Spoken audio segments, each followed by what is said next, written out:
Hi, everybody, and welcome to this on-demand webinar brought to you by Persistent Systems. My name is Jim Malone. I'm a content strategist with IDG, and I'll be your moderator for this session, and it's going to be a great one. Now, many IT projects begin life as a proof of concept or very focused project around a single targeted workload. Start small, iterate, remediate, and expand deployments more broadly. But what if your project stalls at that proof of concept stage? What if you can't move beyond that first successful workload? For some organizations, that was the story with their containerization projects. If you're in that boat, or just an organization looking to get on the Container Express and expand your containerized workloads, we have a great session for you. For the next 30 or 40 minutes, we'll be chatting with a panel of experts from Persistent Systems and Red Hat on how to get unstuck and start realizing the overwhelming benefits containers bring to app development and deployment. So let's meet our speakers. We're delighted first to have with us Johnny Zhang, President at Persistent Systems. Hi, Johnny. Welcome. Tell us a little bit about what you're focused on these days at Persistent. Yeah, thanks, Jim, and I'm thrilled to be here. So these days, the key topic with our customers is modernization and how do they utilize the latest technologies in cloud and containerization to be more competitive, to save more on costs, and to really drive new business. So with that in mind, we've actually launched a Red Hat Center of Excellence with our close partner, Red Hat here, to further the adoption and deployment of Red Hat technology and driving growth for our clients. Great. Thanks, Johnny. We're really happy you could be with us today. And let's say hello to E.G. Nodden, who just goes by Nodden. Hi, Nodden. Nodden is Chief Architect and Strategist with Red Hat. Nodden, thanks for being with us. Tell us about your work at Red Hat. Absolutely, Jim. Great to be here with you and Gianni today. So Red Hat is about open innovation. So what do I mean by that? When I meet with our customers, to Gianni's point, there is absolutely the modernization conversation that we have. But we do that in the context of what we do upstream in the open source community, bringing that into the enterprise platform so that customers can innovate their business with open technology that we continuously innovate all the time. That's what I am engaged with, Jim. So glad to be here. Excellent. We're really happy you could join us, Nodden. Now, before we get started, I have just a couple of housekeeping items. First of all, we're coming to you on demand. We can't take your questions live, but we do want to hear from you. Just use the Ask a Question widget on your player, and we'll get you an answer in a couple of business days. I also want to point out the resources section of your player. Lots of great information for a deep dive into the topic we're here to talk about today, and that is containers and containerization. Finally, a big thanks to our sponsor, Persistent Systems, for making this a reality today. So with that, let's get started. And Johnny, I want to start with you. Containers and their open source management software frequent companion, Kubernetes, they've enjoyed widespread adoption. In fact, by 2023, I read more than 70% of global organizations will be running more than 2 containerized applications in production, and for good reason. Johnny, what's driving this adoption? Yeah, excellent question, Jim. So, I think at the core of it, it's really about digital transformation, and that's occurring across all industries. And what I mean by digital transformation is the ability and the capability to build new applications, driving new value, which used to be reserved for software vendors, but that's not true anymore. Regardless of us looking at, banking customers, healthcare, life science, industrial customers, all of these companies can now benefit from having a technology and software to drive new types of services, new types of revenue streams for them. And so these types of companies want to leverage the latest technology to build the new applications, right? They want to modernize their existing stack for better efficiency and better operations. So these companies are turning to things like microservices and containerization, like on Kubernetes. And so, with all that combined, it's really a business driver. It's a time for change that allows for the adoption of containerization. Add on to that, there's also the fact that, companies are looking for hybrid or multi-cloud platform kind of approach because they want more flexibility. They don't want to be tied to one cloud. They don't want to be forced to go to cloud if they have a private environment and they want to go with hybrid. So all of these pieces all contribute to the adoption of containerization. To piggyback on what Gianni said, I would add, Jim, that Gianni mentioned about the time for change. From my perspective, the time for change never really stops. Change is here. Change is constant. So we live in a market where there is I mean, we are going to say that we are going through change as a society globally is an understatement. So there are so many dynamics that drive and change consumer behavior, consumer expectations. So enterprises are in the game where they have to not only be reactive, but be proactive to anticipate what features consumers may want and therefore be agile. And therefore, containers are not only from a technology perspective at that cross section where the development teams and the operation teams they meet. It's also a cultural confluence, I would say, where the mindset of the agility and being, innovative from a developer perspective meets the stability, the operational stability that the infrastructure teams want. So enterprises are finding themselves at that cross section where they are seeing both mindsets come together, both technologically and culturally, and it enables them to directly address the consumer demand in a proactive manner. Not in, and Johnny, it seems like I've heard development and operations before. I've heard that term. It sounds like what you're describing is kind of the origin story for DevOps. Is there sounds like there's a good connection here. Absolutely. I would say that, the whole DevOps, when you look at it, when you parse it, it's really development and operation. So traditionally, in the past, even today to some extent, the old waterfall model would be about the development team actually writing the code and then, throwing it over the wall. That's a phrase that we have heard very often, and leave it to the operations team to manage it.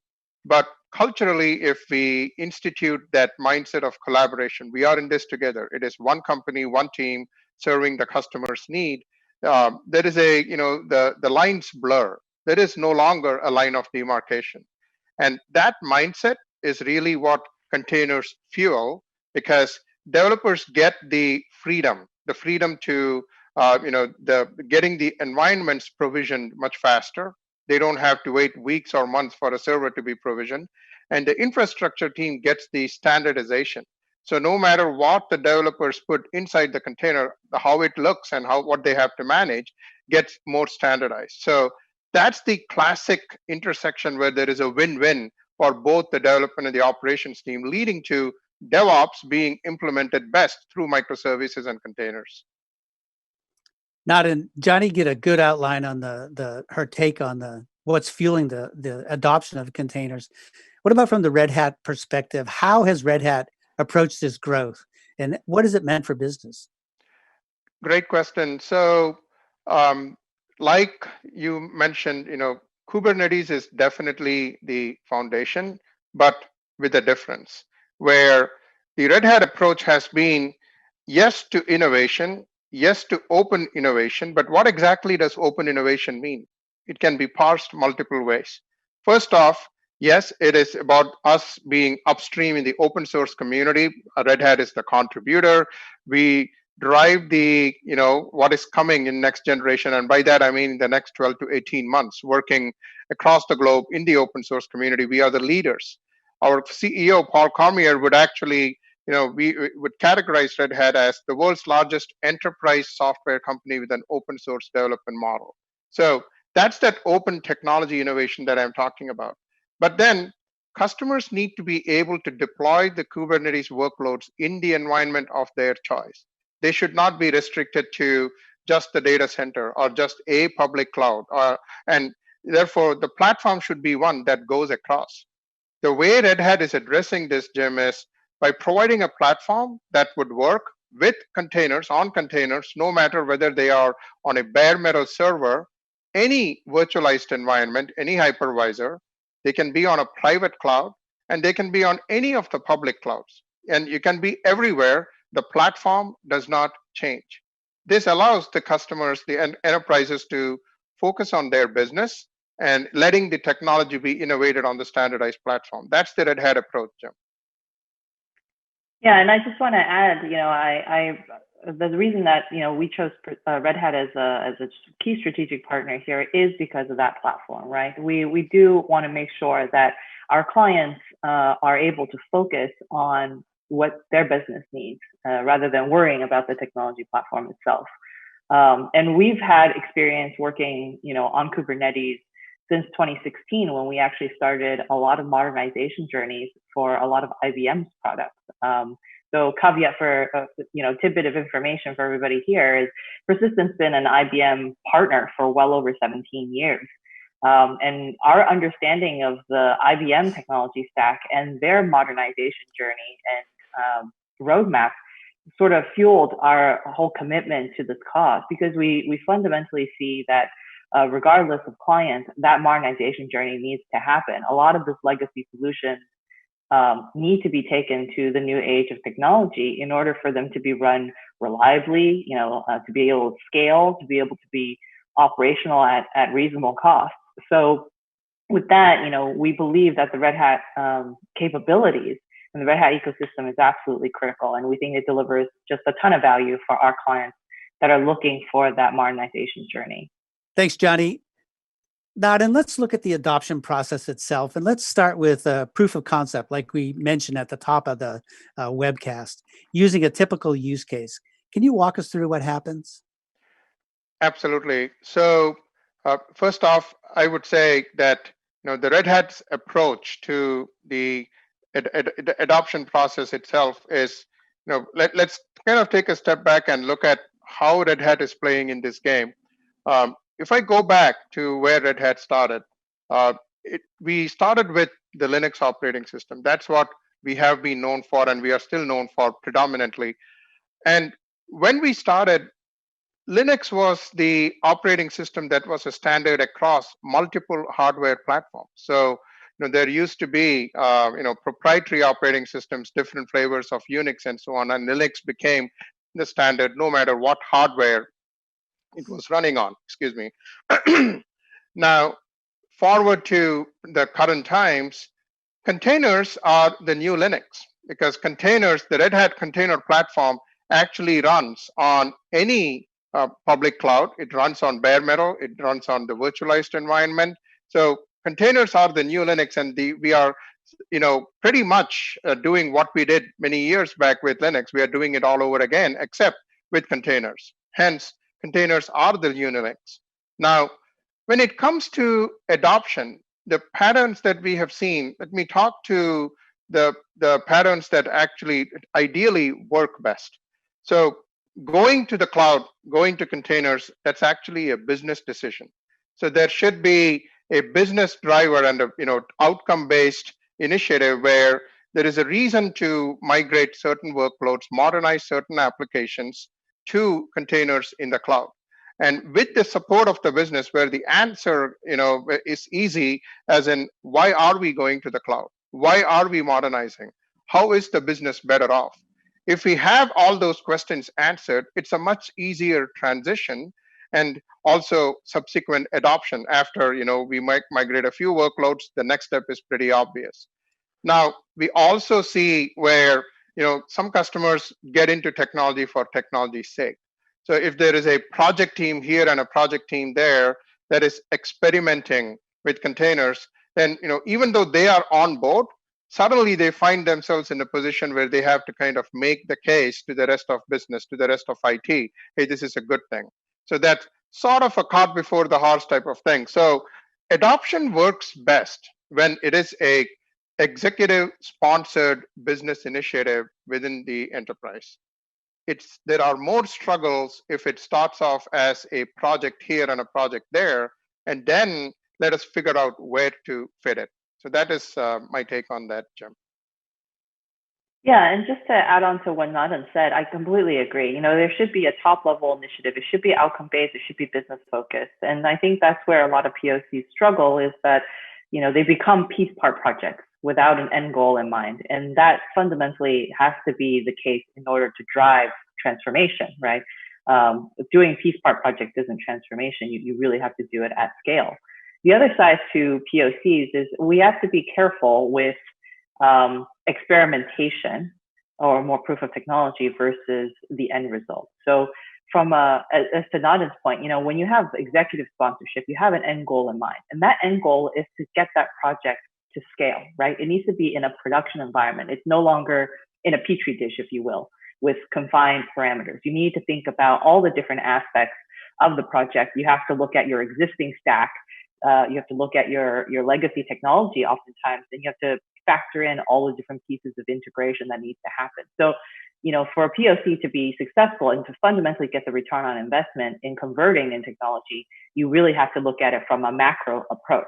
Yes, you have to test out the technology, but keep in mind all the different considerations that need to go in there and all the different, I would say, customizations and integrations that need to happen in order to drive the most amount of return. Johnny, how is that business value component? How has that evolved with your clients and engagement? Is it something that they kind of naturally are including in the original checklist, or how has that evolved? Yeah, absolutely. And oftentimes we will pose that question back to the customer on what is the end goal that you're trying to obtain. Is the motivation behind this a proof of technology or an experimentation, or you're trying to drive business results? And so, the clients that we talk to, fundamentally, we've from what we pulled and what we summarized, they're trying to drive major things around competitive advantage, right? They're building applications. They want new applications to actually drive new value for their end customers. And so client value is number one.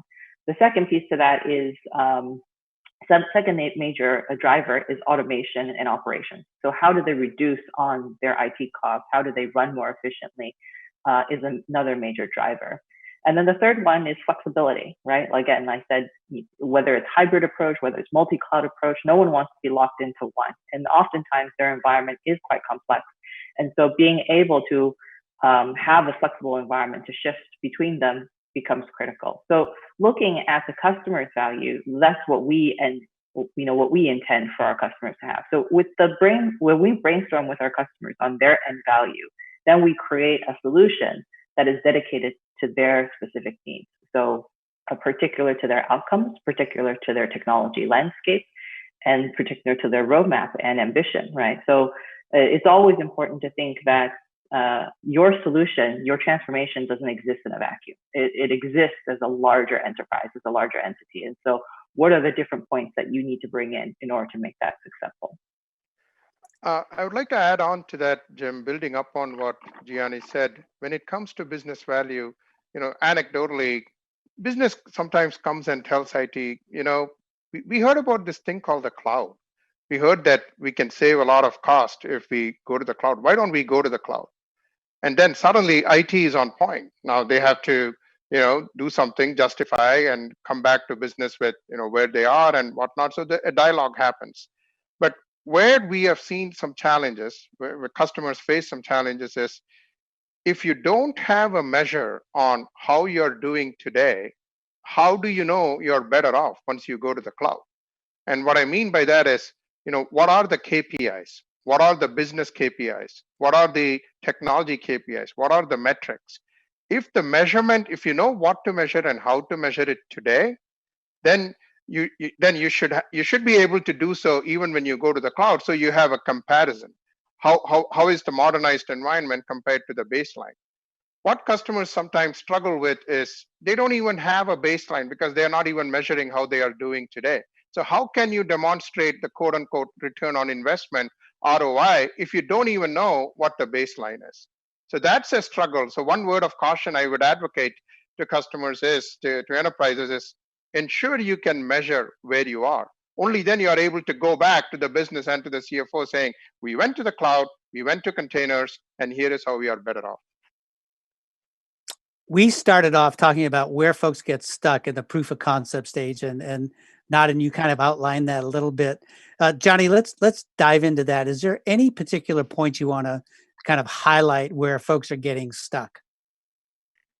Yeah, absolutely. And I think that comes back to what we mentioned, which is you have to look at your existing environment, right? And there's a lot of things to consider. And, I think Nada made that great point of, do you know where you're starting from? And one of the key support we give to our customers is something like a readiness assessment, not just a business assessment with the KPIs, as Nana mentioned, but also technology assessment. And that readiness assessment would keep in mind all the considerations around, well, what does your current platform look like? How easy is it to deploy based off of your existing platform considerations and configurations? There's also application. What type of application are you trying to build? Whether that is, what is the eventual scale of it? What do you need in terms of lifecycle support? Those are all things that need to continue to be factored.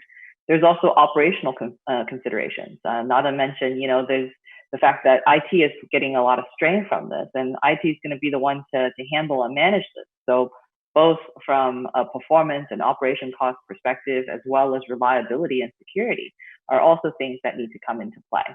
And then the other one is, focusing on process, right? A lot of these solutions and these transformations fundamentally is part of a larger process, and you have to consider the collaboration, the learning, the culture of the company in terms of how you would go about actually realizing your value. So all these pieces come together when we think about what would be a successful deployment, what would be a successful transformation. So to build up on what Gianni said, when you start with a container project, you should have the flexibility to advance adoption no matter what the target environment is. And what do I mean by that? If you pick a particular cloud provider, let's say, so let's talk about workloads. Some workloads are better suited to a cloud provider versus another because they come with certain services that are better aligned. And that's a fact. That's not going to go away. There are going to be differentiating services that are provided, what services are provided, how they provide it, how easy is it to consume. All of those factors apply. So each cloud provider is different. Therefore, enterprises find that different workloads, there is no one cloud provider that suits all workloads, especially large enterprises. So one of the adoption challenges is you start with a project, you start deploying to one cloud, and when you try to advance adoption to other parts of the enterprises for other workloads, this cloud does not necessarily suit it. And suddenly you find that you have to go to another cloud provider. So what steps can enterprises take in order to make adoption easier? That would be a platform that is agnostic to the cloud provider.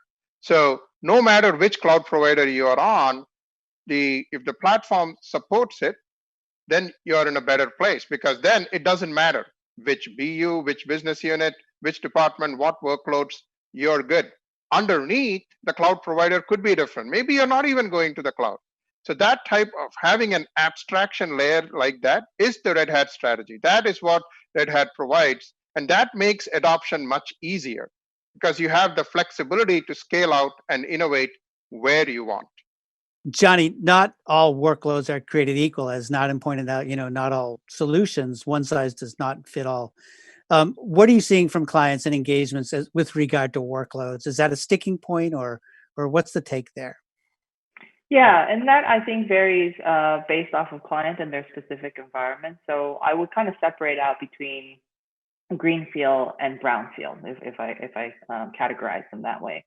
Greenfield development is always going to be more suited to containerization and platform because they're starting fresh, right? So you can implement all the good practices around standardization, automation, and a clean platform to start with. I would say those opportunities are few.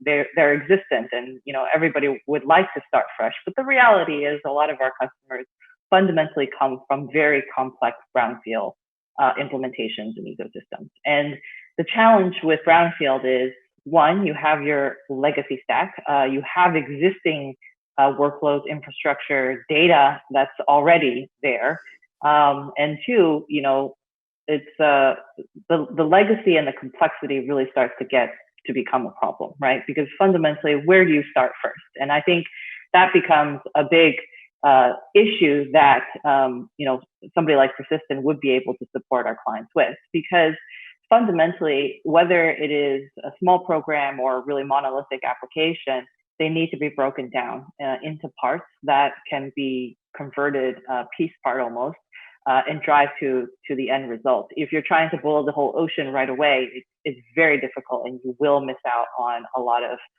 key features and capabilities that has been built in it over the course of very many years. I mentioned earlier, we are a partner of IBM's, and having had a 17-year-long journey with them and having seen the complexity of their applications, it really helps us become very grounded in our recommendations of what to start with and where to go next. And that's extremely important if we do take these transformation initiatives beyond the POC stage, right? The point, as Nadan had mentioned, is to be a platform approach for it to scale. Scale, I think, is critical. And so you have to be able to decompose, you have to be able to integrate, you have to be able to look at your existing capabilities, your existing and legacy workloads, and delegate the new functionality for the platform to handle. Yeah, I will add a nuance to what Gianni just said. You even if you start at greenfield, you could be acquired by somebody else tomorrow. And Sure. when it comes to mergers and acquisitions, if the acquiring company is not standardizing on a platform that is accommodative of the companies they acquire, they're going to be faced with challenges. Suddenly, they have to be multi-platform or multi-cloud when they were all standardized on one cloud provider. So we live in a world there is this constant acquisitions and M&As that go on. So there again, you're kind of planning for the future by investing on a platform that is agnostic. Through this discussion, both Nadan and Johnny, you've both touched on culture, and I want to pick up on that a little bit. Embedded in the DevOps movement has been, they've kind of addressed culture head on with the way that has evolved. And I'm wondering, has DevOps primed the IT teams to be, to deal with the culture issue? Yeah, let me jump into that. Even before DevOps, I would say, it is open source that really, kind of is at the root, if you will. If the term root cause is usually associated with, problem diagnosis and so on. I'm not talking about a problem here, but even the root of many innovative paradigms, it started with the open source community, like DevOps did. And the culture of the open source community is all about, it's about meritocracy. Your customers, competitors, partners, everybody is in there. I call that the world's largest research and development labs. Red Hat does not have an R&D labs. It's 24/7 where, practitioners do what they want to do. And when I take an Uber and then the Uber driver asks me, what does Red Hat do? I say we are like the Wikipedia for software. So that's what the open source community is. It's open, collaborative, meritocracy based. Now, the DevOps culture is just that. It's about let's work with a common goal of the end customer. And the open source mindset, we started off with open source being a software paradigm many years back. Over the years, Red Hat has learned as well. We have realized that it's actually about an open mindset. It's actually about an open culture. It's actually about an open organization. Software is just the channel. It's just the excuse for us to think that way. And that's really what has morphed into the DevOps paradigm, which, to Gianni's point, requires organizational adjustment. It requires a different way of thinking. Even modernization, in many cases, it's really not a modernization, not just of the technology, it's also of the modernization of the mindset. If the legacy mindset prevails, that's going to be a problem for adopting the DevOps paradigm. You need to shift on how you think about how you work with your colleagues across, the development operations testing teams. I will turn it over to Gianni for additional commentary. Yeah, absolutely. And Nadan, you're spot on. And that's what we hear from our clients too, is, the whole open source technology, there's some fear in it, but I think there's more opportunity in it. And, all of our enterprise customers are always thinking, how do I leverage more of that? How do I build from these Lego blocks of, enlightenment, if I will, to put them together to make the most impact in terms of the applications that we're trying to drive. And so that mentality is shifting. The idea of I'm not going to build everything myself. I'm going to take advantage of what's out there and build from these modular instances allows companies to be able to pursue with more speed. We've touched on standardization, automation, and just now culture. Nada, what else? What other supplemental thoughts should IT leaders be on the lookout for? So a couple of thoughts really. One is, so why persistent from a Red Hat perspective? Persistent brings the product development mindset. So it's not about a project, it's about a product. So I would advocate enterprises. Now, I would say even before that, we cannot do this alone. Red Hat cannot do this alone. Red Hat has an ecosystem of partners. So persistent comes in where they come with years of experience in product development.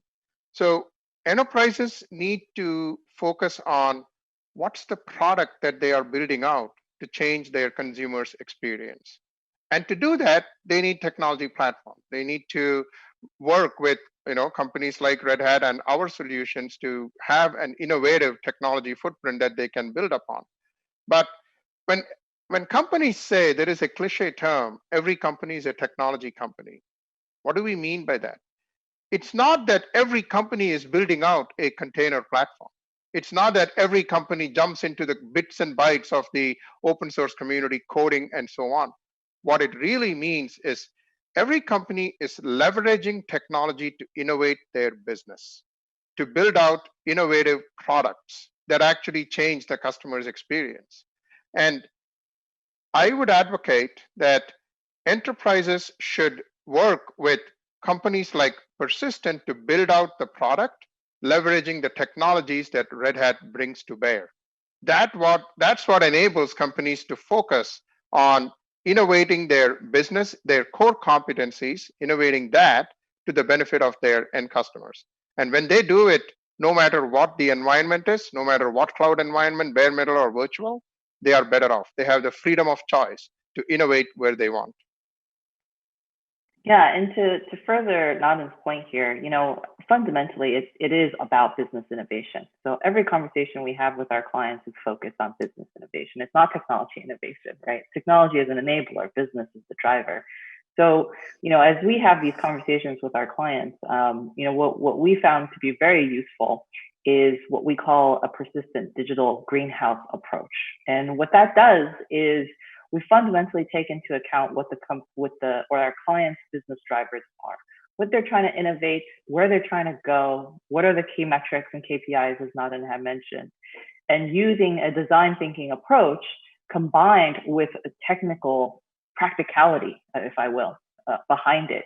We stitch together a roadmap and plan on long-term transformation. So it's not about just an immediate POC. It's about how do I get you to where you want to go from a technology standpoint. And that's what we do, and we work closely with our clients on. The other piece to it is once you have a lot of these initiatives ongoing, what you'll realize is, as I mentioned, the landscape is complex, right? There's going to be a lot of things that you need to consider from your legacy systems to your integration points. And because of that, there's a lot of areas that clients need extra support. So whether that's specific technical services, whether that's education, whether that's readiness, as a very big part of should they even get started and where should they get started becomes critical. And those are all the areas that we've seen clients have needed our help with, and we're more than happy to supply that type of support. Johnny, any other key points you want to make sure we emphasize for listeners? Yeah, I think, as we covered standardization and automation and culture and innovation, very importantly, I think there's still a piece of security that we just always need to keep in mind. It's relatively easy for developers to kind of skip the security aspect of implementation. But as we work with a lot of enterprise customers, security is absolutely critical. So being able to utilize the technologies that Red Hat provides around all aspects of container security is critical to deploying, again, a solution that will scale and that will stand up to the needs of a production environment. Yeah, and like I was saying earlier, enterprises need to have technology platforms that are not only open but are secure. We don't want enterprises to burn the midnight oil just losing sleep over are they secure on the technology platform. Now, enterprises also need to have all the information security standards in place. That is good practice. That's what makes a secure enterprise, no matter what the technology is. That being said, here is Red Hat's approach to security. So, first off, the open source community bits where we contribute, what Red Hat does is we bring that into our platform, and the projects in the open source community are we not only contribute but we actually integrate select projects into products that have life cycle, and we actually harden those products. That is really what we serve up to customers.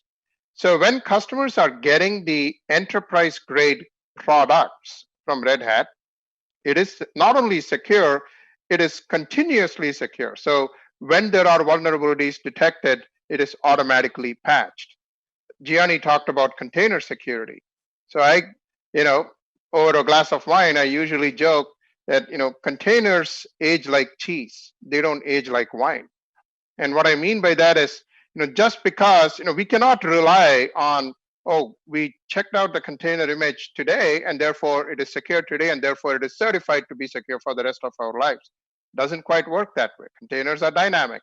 Developers change the content. They have the freedom to put what they want. So there has to be a continuous monitoring and a continuous checking mechanism in place on what is there inside the container. So container security is complex, but we automate those types of security checks so that the customers don't have to lose sleep over it.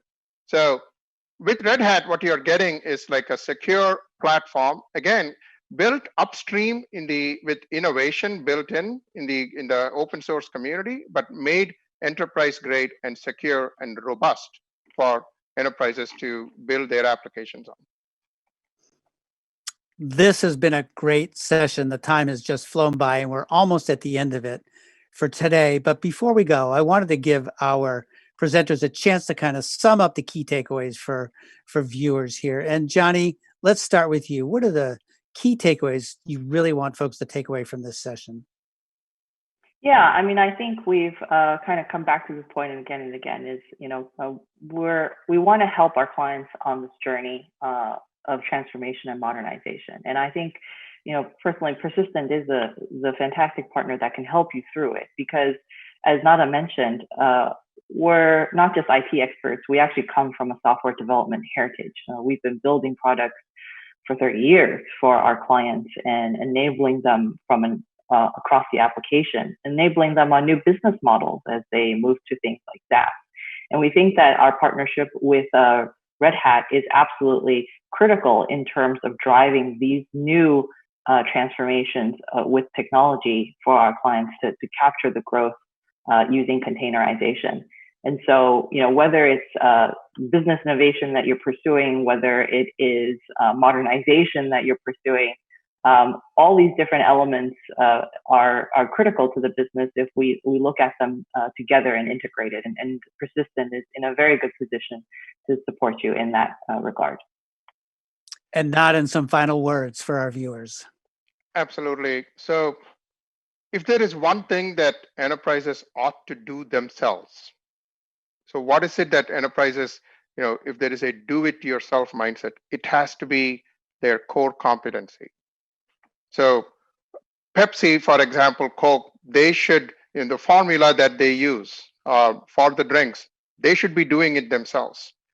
They should not be, I don't anticipate, that ever being outsourced. So the core competencies is absolutely something that enterprises should laser focus on, double down on it.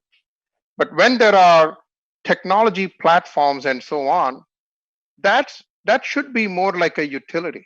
That should be more like something that you take for granted. It works, it's there. There are others who are taking care of that platform for you. So I would highly advocate working with companies like Persistent for the product development methodology, with Red Hat for the technology that we provide so that companies can innovate their business themselves. That's where the DIY applies best to the benefit of the end customer. Excellent. Thanks, Naden. And with that, we are at the end of our time for this session. A big thanks to our presenters, Naden with Red Hat, Johnny Zhang with our sponsor, Persistent Systems, and of course, a big thanks to everyone who tuned in for this. Before we go, a quick reminder, the resources section of your player has lots and lots of great information from our sponsors today. We urge you to take advantage of that. And with that, we are at the end of our time. A big thanks again to our presenters and, of course, to everyone who tuned in. This is Jim Malone for Persistent Systems and IDG saying thanks for watching.